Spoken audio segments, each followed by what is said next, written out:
12. deň mojej premeny života, životnej premeny, z niečoho, čo je smerované ku sebazničeniu, ku niečomu, čo by mohlo azda niekomu niekedy pomôcť, alebo aspoň mne pomôcť žiť plnohodnotný život. Takže poďme na to. Vo svojom živote som zažíval viaceré obdobia depresií. Zvyčajne to boli ľahké depresie. Depresie, v ktorých som sa stiahol do svojho vlastného sveta, do tmy a samoty, do izby za počítačom a tam som trávil dlhé hodiny a dni.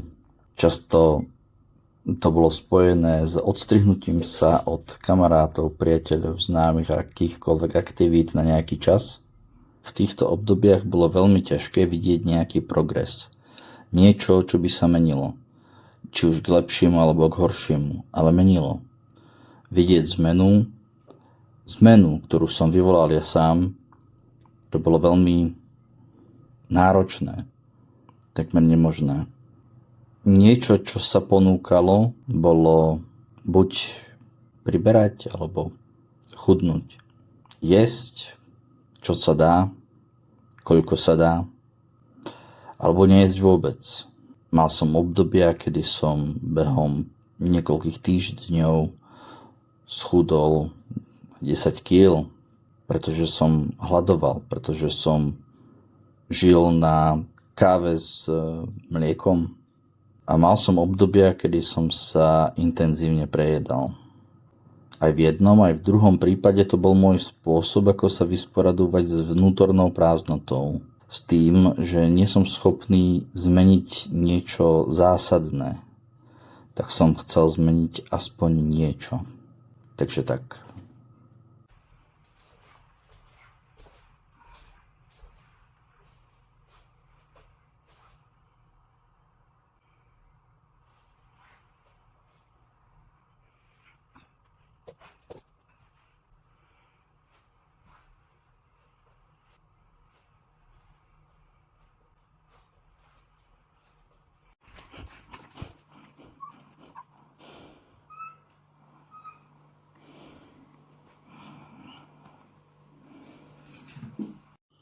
Dvanásty deň, 12 kľukov.